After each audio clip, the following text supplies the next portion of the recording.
আসসালামু আলাইকুম ওয়া রাহমাতুল্লাহ। Tonight, the deadly flooding disaster in Brazil.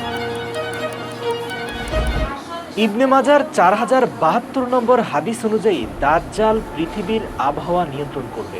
প্রিয় দর্শক, ইসলামিক বিশেষজ্ঞরা বলছেন যে দাজ্জাল আসার পূর্বে আবহাওয়া নিয়ন্ত্রণের বাইরে চলে যাচ্ছে এখন। বিশেষ করে বাংলাদেশ সহ পার্শ্ববর্তী দেশগুলোতে উচ্চ তাপমাত্রা পরিলক্ষিত হচ্ছে, অথচ সবচেয়ে বেশি তাপমাত্রা হওয়ার কথা যে দেশগুলোতে, মধ্যপ্রাচ্যের দুবাই, সৌদি আরবিয়াতে অনবরত বৃষ্টিপাত হচ্ছে। এমনকি দুবাইয়ে মাত্রা অতিরিক্ত বৃষ্টিপাতের কারণে সৃষ্টি হয়েছে জলাবদ্ধতা, অত্যাধুনিক শহর পরিণত হয়েছে বসবাস অনুপযোগী একটি শহরে। প্রশ্ন হচ্ছে, দাজ্জাল কিভাবে আবহাওয়া নিয়ন্ত্রণ করবে? আল্লাহর রাসূলের সুনানে ইবনে মাজার হাদিস অনুযায়ী 1990 সালে সংযুক্ত আরব আমিরাত কৃত্রিম বৃষ্টিপাত তথা রেইন এনহ্যান্সমেন্ট টেকনোলজি আবিষ্কার করে। বর্তমানে আমরা যেটাকে ক্লাউড সিডিং বলে থাকি, এটি এমন একটি বৈজ্ঞানিক প্রযুক্তি যার সাহায্যে কৃত্রিমভাবে বৃষ্টিপাত ঘটানো যায়। এই প্রযুক্তিতে উড়োজাহাজ থেকে সিলভার আয়োডাইডকে অনুপযুক্ত মেঘ, মানে আকাশের ভেসে বেড়ানো সাদা মেঘ, কালো মেঘ নয়, যেটা বৃষ্টি বর্ষণের উপযোগী মেঘ সেটা নয়, বরং উপরের আকাশে ভেসে বেড়ানো অনুপযুক্ত সাদা মেঘের মধ্যে বিমান দিয়ে সিলভার আয়োডাইড স্প্রে করার ফলে সেই অনুপযুক্ত সাদা মেঘ অল্প কয়েক মিনিটের মধ্যে কালো মেঘের আকার ধারণ করে প্রচণ্ড বৃষ্টিপাত ঘটায়। বর্তমানে দুবাই, সৌদি আরব এবং ওমানের মতো আরব দেশগুলো এই প্রযুক্তি ব্যবহার করছে, কারণ এসব এলাকায় খুব কমই বৃষ্টিপাত হয়, যা এই আরব দেশগুলোর জন্য একটি বড় সমস্যা। আর এ কারণে আরব দেশগুলো এই প্রযুক্তি ব্যবহার করতে মরিয়া হয়ে পড়েছে এবং দাজ্জালও এই প্রযুক্তি ব্যবহার করেই আবহাওয়া নিয়ন্ত্রণ করবে বলে অনেক ওলামারা দাবি করছেন। দাজ্জাল এই ক্ষমতাগুলো ব্যবহার করে মানুষকে বাধ্য করবে তাকে ঈশ্বর হিসাবে মেনে নিতে। কিন্তু যখনই হযরত ঈসা আলাইহিস সালাম দাজ্জালকে দেখবেন, সাথে সাথে তিনি দাজ্জালকে বলবেন যে আমি তোকে আমার অনুসারীদের থেকে দূরে রেখেছি। এবং তারপর হযরত ঈসা আলাইহিস সালাম দাজ্জালকে বাবে লুত নামক স্থানে ধরবেন এবং সেখানে তিনি দাজ্জালকে হত্যা করবেন।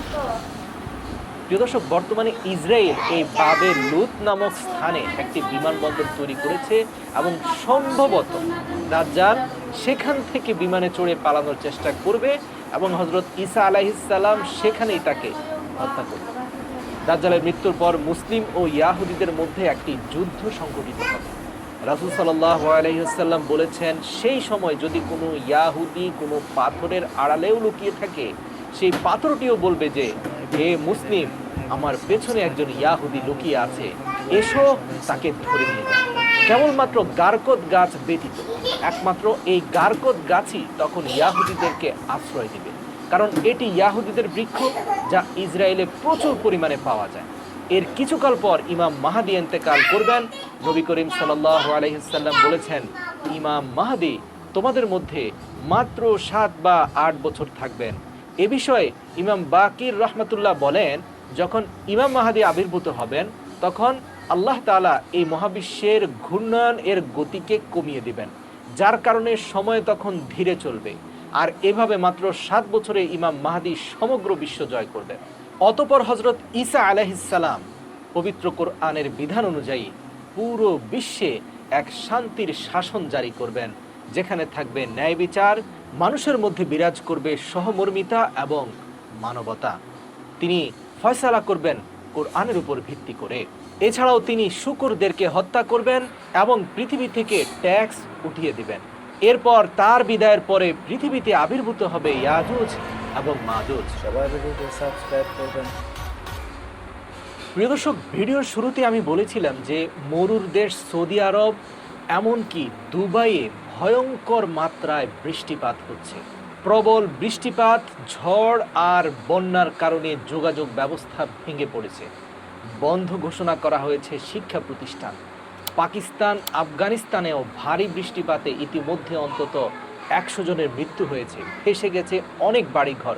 প্রায় সব দেশ যখন ভারী বৃষ্টিপাত, বন্যা আর ঝড়ের কবলে পড়ে নাজেহাল অবস্থা, ঠিক তখন এর বিপরীত চিত্র দেখা যাচ্ছে দক্ষিণ এবং দক্ষিণ পূর্ব এশিয়ার দেশ বাংলাদেশ সহ পার্শ্ববর্তী সবগুলো দেশে প্রখর রোদ এবং তীব্র গরমে ফুটন্ত কড়াইয়ে পরিণত হয়েছে এই সকল দেশ এবং এই সকল দেশের জীবনযাত্রা। ফিলিপাইনের তাপমাত্রা 47 ডিগ্রি সেলসিয়াসে উঠে গেছে। দেশটির বাসিন্দারা ঘরের বাইরে নিঃশ্বাস নিতে পারছেন না। খুব প্রয়োজন না হলে বাইরে বের হওয়া কঠোরভাবে নিষিদ্ধ ঘোষণা করা হয়েছে। পূর্ব এশিয়ার আরেক দেশ থাইল্যান্ডে হিট স্ট্রোকে ইতিমধ্যে অন্তত 30 জন প্রাণ হারিয়েছে। থাইল্যান্ডের তাপমাত্রা 52 ডিগ্রি সেলসিয়াস ছাড়িয়ে যেতে পারে এবছর। মিয়ানমার আমাদের পার্শ্ববর্তী দেশ, ভয়াবহ অবস্থা সেখানে তাপমাত্রা 45 ডিগ্রি সেলসিয়াস রেকর্ড করা হয়েছে, বন্ধ রাখা হয়েছে স্কুল। এর উপরে তাদের যুদ্ধ পরিস্থিতির কারণে বিদ্যুৎ সরবরাহ করতে পারছে না সরকার। প্রিয় দর্শক, খুব ভালোভাবেই দেখতে পাচ্ছেন পৃথিবীর একটি অংশে তাপদাহে পড়ে যাচ্ছে, আরেকটি অংশে প্রবল বৃষ্টিপাতের কারণে তলিয়ে যাচ্ছে। ইসলামিক বিশেষজ্ঞদের দাবি আল্লাহর রাসূল সাল্লাল্লাহু আলাইহি সাল্লাম দাজ্জাল নিয়ে করা ভবিষ্যৎবাণী সম্বলিত হাদিসের সাথে মিলে যাচ্ছে বর্তমান জলবায়ুর পরিস্থিতি। প্রিয় দর্শক, ভিডিওর সর্বশেষ সূরা রুমের 41 নম্বর আয়াত দিয়ে শেষ করতে চাই, যেখানে মহান আল্লাহ রাব্বুল আলামিন মানব জাতির উদ্দেশ্যে বলেন, জলে এবং স্থলে যে বিপর্যয় এবং প্রাকৃতিক দুর্যোগ ছড়িয়ে পড়ছে তা মানুষের হাতের কামাই।